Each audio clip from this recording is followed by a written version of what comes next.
when you had to go through an effort to configure your BIOS or segment a drive, like all the nonsense we used to have to do back in the day just to get the computer to work. You had to know what these things were. Like, oh my God, this RAM isn't compatible with this motherboard. Let me go back to the store. Got the wrong RAM. That stuff made you fairly good about knowing how things work. And Right. now we have a compute generation that does not know how things work, right? So there's always going to be people that complain. These kids today, right? Sure. So is vibe coding perfect? No. Was early days of Windows perfect? Blue screen of death, anyone? Google it. Right. So I think there is some imperfections, and and the people that get focused on these imperfections as an like I'm going to wait till it's perfect. You and everyone else, you and your Yeah. grandfather, right? So when I Yeah. talk about early adopters get rewarded, that is 100% the case. Mhm. Early adoption is not for everyone. Is there a lot of waste factor, right? But you can never discount the learning experience of anything, right? Think about it. I mean, I built so many things. Oh my God, like I used to put 14.4 modems together and solder wire. I mean, so much stuff that just doesn't exist. I haven't had to solder anything for 2 decades, right? Yeah. However, did I learn something? Yeah, sure. So I think this idea that early adopters, like I'm going to wait till it's perfect, you just don't have a learning mindset. You have a very constricted mindset. Sorry. Yeah.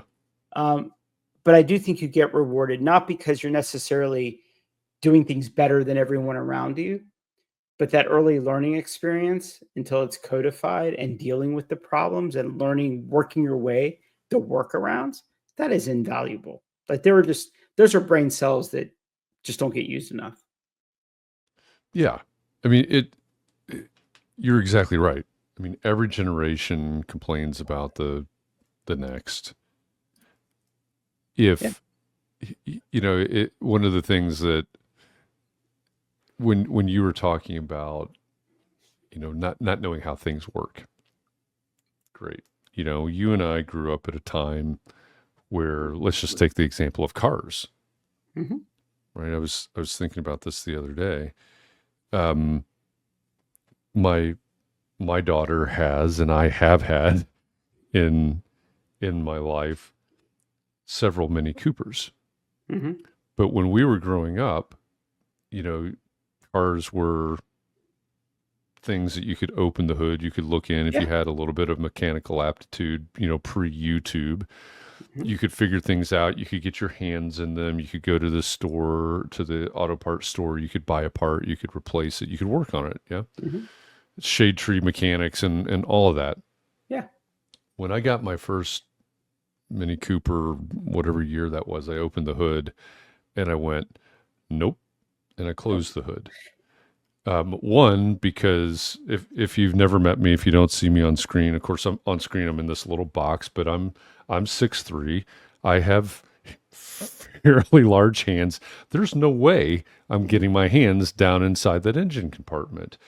If I were to open a Tesla or any of the EVs now, it would be completely foreign to me.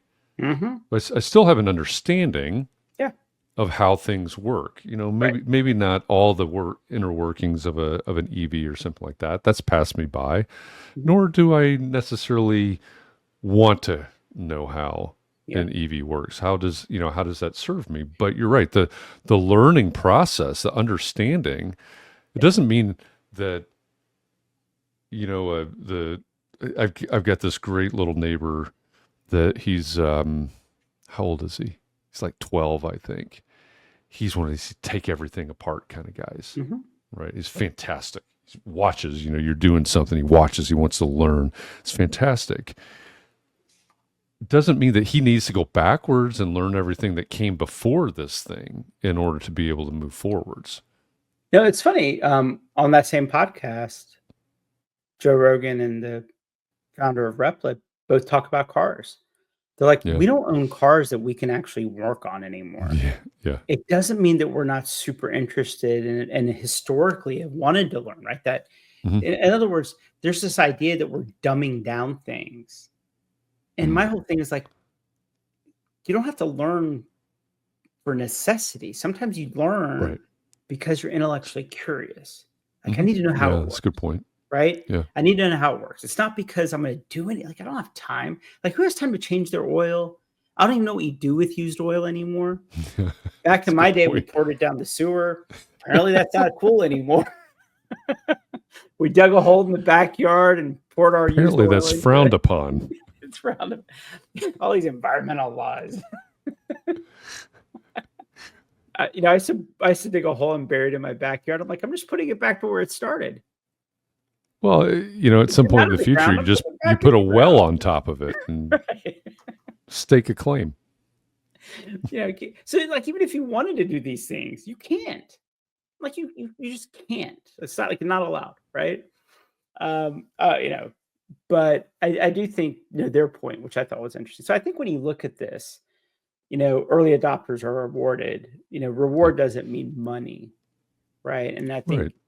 it's interesting, because I was telling you, like I wrote my book 18 months ago, Hmm. and I've been going back and reading it. As it turns out, I was right about a lot of stuff.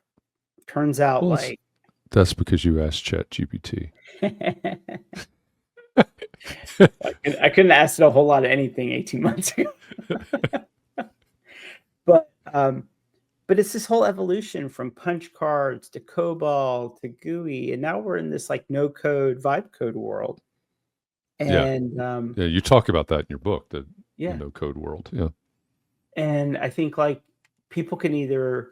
It was interesting. This conference, the head of AI for McKinsey, and there was another guy there from one of the big sovereign wealth funds, their head of AI, and he said, if you're a technology guy, the minute you say vibe code, if all they do is get negative about it, Mhm. fire them.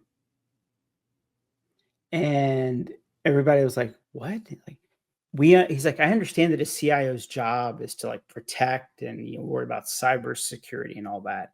But if the immediate reaction is negative, that person will never get there. If they're like, yeah, like I think it's really cool too, let's just make sure we put some guardrails around it, Mhm. right? Yeah. Let's just make sure people don't go off the ranch, right?" He's like, that's the right answer because adopting anything new has challenges. Anything new that's unproven will have issues, right? And I think his point was it's about the attitude. And if when the IT department, as many companies say, call them the no department, the answer is no. Can I? Yeah. No, right? When your IT department is the no department, you got to gut it. You just absolutely have to gut it. I think the answer is always yes, but in life, I think the answer is always yes, but. Sounds great. Yes, we should do vibe coding, but I'm going to set up a separate sandbox for you. Don't push anything out into the world without my review, like whatever it is, right? Whatever the process is. And also just having the right attitude, like, hey, this vibe coding thing's pretty interesting. I'd like to learn more about it too, right? It's all Mhm. about the attitude towards these things that's going to make or break an organization, I think, with this stuff. Yeah. But I was going to say that's exactly what we're hearing inside our mastermind groups, mhm, right? And they're this is where the rubber hits the road, right? These are the people, the engineering firms and construction firms that are head of innovation. They're strategizing, they're budgeting, they're looking at the tools, vetting the tools, developing tools, et cetera. And so they're always caught between, okay, we've got clients that are asking where their data goes, during their projects when we're using AI. So they've got the reality of mhm, that sort of interaction, and they've got the reality of, okay, how do we transform our business using these tools, maybe the existing tools, and then they're also in this, back to your point, it's okay, how do we excite our people and how do we push forward? And many of them are doing what you just said, right? It's like, okay, here's a separate sandbox. You can yeah, try this, and it's got to be in this sandbox. You can't yeah, go rogue or whatever the right term for it is. You can't just launch this and use it on your next Yeah. project on this data center with XYZ. But There's here's more to also it. some when I think about everything changes, right? Everything keeps changing. Hmm. Venture capital has now changed, right? There probably, I look at like 20, 25 deals a week. There used to be five that I'd be like, okay, this is interesting. I want to learn more, right? Now Hmm. it's like one. Now it's like one Yeah. because quite honestly, the rest of them, I'm like, I might be able to build while I'm on the call with them. Like it's just not as interesting enough. And so Yeah. I think when you look at um, this whole so what's interesting, so at the venture firm, now we're investing in things like fully autonomous EV bulldozers. Hmm. Can't vibe code that, right? So, but I started this other little project. Funny enough, I think I think AI and all this stuff is like the next new wave of entrepreneurship. So I'm kind of sponsoring two people right now that they're building stuff. They're fully employed at their job. They Hmm. pitched me a couple of ideas. They're going to go vibe code them. If they make enough progress, I'm basically like, look, I'll put you on payroll. We'll start a company together. You don't have to worry about paying your bills, right? From your, all the stuff that keeps people from leaving corporate. Right. And I'll just kind of sponsor you. Now, when I do that, the economics of it are we're not going to raise any venture capital, right? We're not. I'm going to give them enough money to pay their bills, Hmm. right? Depending on where they are. And which means if we build the product up and, and I mean, you know how it is. I post something on LinkedIn and people click on it, right? So we put it in a newsletter, whatever, that they could end up building, call it $500,000 in recurring revenue business. In the venture world, that's a who cares, so what? Right. However, in this model where it's just me and them as partners, and I'm out a couple hundred grand, not, not millions. I can sell that 500,000 in recurring for $5 million. I Right. can get a 10x return on it, right? And so it's not going to be that everything has to be venture scale. I'm sitting here saying like I can invest in five people, let them side hustle till they need to quit, till like it turns into a full-time job. Hmm. I Yeah. cover their salary. We have shared equity, and then we sell the thing in a couple of years. And it's not a unicorn sale. It's a bunch Right. of $5 million exits. Yeah. The difference S- is we own a lot of the 5 million. There's not a bunch of other investors in there. Yeah. So it's that, right? It's the the size, the head count of the business. It keeps it small, et cetera. But it's Yeah. also speed to market, right? Mhm. Yeah. Yeah. Like, I mean, I think I can't remember if I write about it in the book or not, but my team, we built the first version of Blue Nile, which was selling jewelry on the internet. So this is like late 90s. Um, the thing that we took millions of dollars from Blue Nile, millions of dollars, is a $99 a month Shopify account today. Yeah. Right. So if you're a small jewelry store today and you want to sell online, you go to Shopify, give them $99 a month, and you're in business. You don't need venture capital for that. Right. Blue Nile raised venture capital to sell jewelry online in the 90s, right? Because Yeah. it didn't exist. So I think what you're going to see is there's going to be lots of great business ideas to build, right? If you're an entrepreneur and you're sitting there going, I had this great app idea, and then you probably get a quote for some offshore group, a buddy or whatever, and say, oh, well, the barrier to entry is I have to go raise $100,000 to get a Hmm. prototype built. Those days are over. Yeah. Just go Well, do it yourself. yeah. It's full circle back to your new buddy from the private equity Mhm. conference, Yeah. right? Hey, you're, and I'm curious. I better not say that one out loud. I was back that up half a step.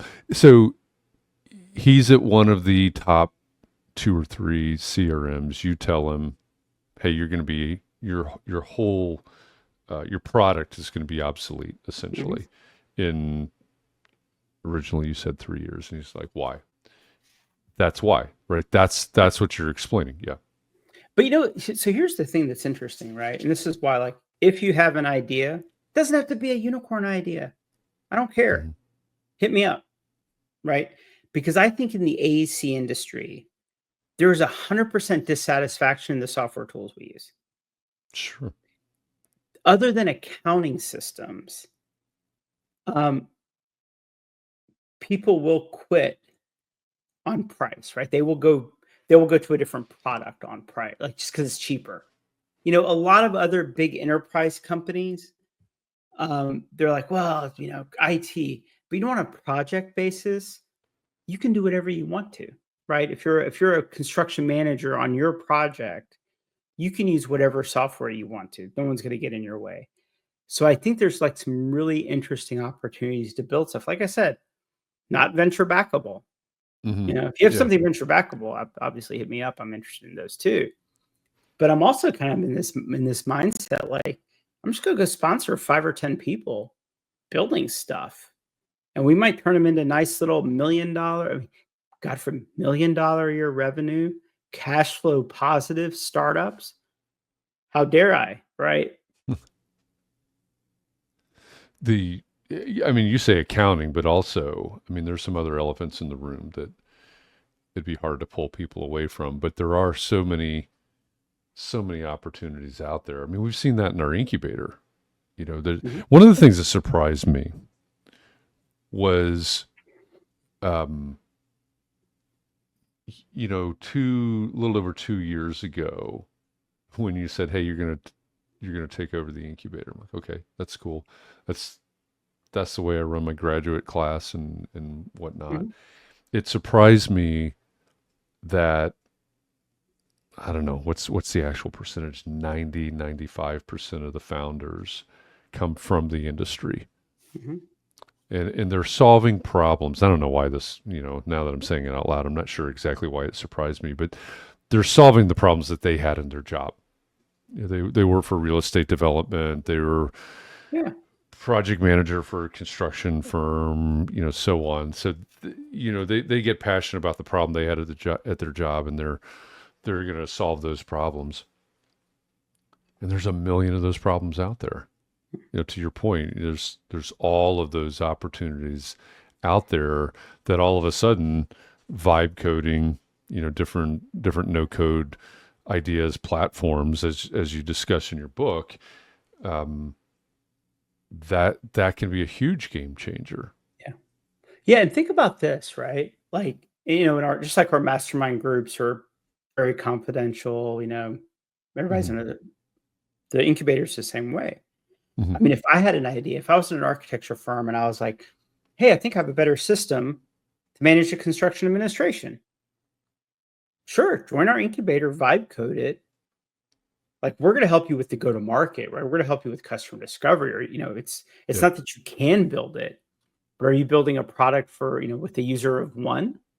Or are you building a product for that the market actually will Yeah. care about, Right. right? Yeah. And come join our incubator and collaborate on this. I mean, I think it's a great way. Like, I think what I'm excited about this stuff, I've already had like 3 or 4 people text me in the last 2 weeks as I've been like blabbing about this stuff.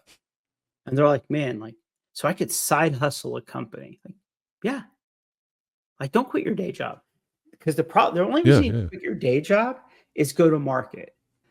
Right? But if me and our team, we know how to take stuff to market, like, we'll take it to market, we'll it's like you be the author, we'll be the publisher, right? Well, and we'll also make sure that you do the customer discovery, because that's, there's a reason that we've traditionally focused very heavily on customer discovery, because that's the key before to go to market, Mhm, right? And it's also the step. And we have this. It frustrates me. Every cohort of the incubator, there's somebody that says, "Oh, I've got X number of years experience. I know what it is." And my first reaction is, "You've got X number of years, which is about half the number of years of experience that I have. So I guess I'm really old." But then it's, "Oh, I know." Well, what if what you think you know is wrong, right? And it's, what if what you know is only the people that you've been working with for your career? What if what you know is only what your mom and your grandma and your aunt have told you, right? So there's that piece of it that we'll take you through, and then also the go to market piece of it. And I think this discussion really does open up some really interesting doors as we move forward. It's going to be really exciting to see, the next 12 months or something like that, how all of this changes. Our stuff, certainly, incubator, et cetera, the people that are getting involved there, but the industry as a whole. Yep. You know what we ought to do? We've got coming up in as we're recording this, coming up in just over 3 weeks, I guess it is. We've got our next quarterly event, which is in San Francisco on July 29th. But then our Q4 event is in Phoenix. Mm-hmm. We should do a hackathon. Yeah. We could do, so we've got our Q4 event. Let me look at the calendar, actually. I think it's the 28th. Let me make a couple clicks here. October 28th, we have our Q4 event, and then the 29th, we have our summit. Mm-hmm. Back-to-back days, both in Phoenix. We should do a hackathon one day. So we have always done demo day to close out summit. We could do a hackathon at the quarterly event, and then our demo day, the version of demo day that we could do at summit could be the demo of what came out of the hackathon. Yeah, that'd be fun. Yeah.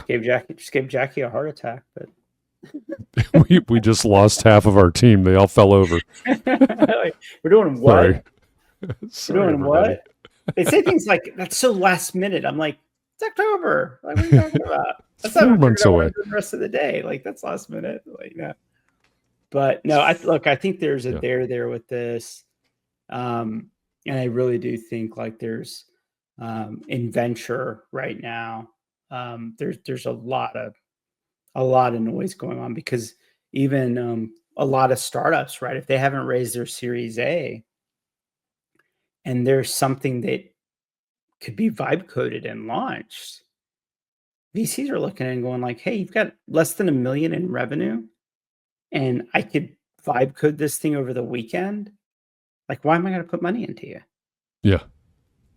It's great. I actually asked someone on the team to go like identify startups that are competitor VCs, and I'm just gonna like clone them and give it away for free. So like, dude, like what? I don't know. Just feels like the right thing to do. You're giving away all your secrets today. You know what the funny thing about ideas and secrets? Thought about it. Like nobody can execute them. People don't execute. Yeah, it's I can give away all the secrets. Nobody does anything with it. Yeah, 100%. Okay, we've been discussing two. I'm gonna call it two different posts on LinkedIn. This is what you said.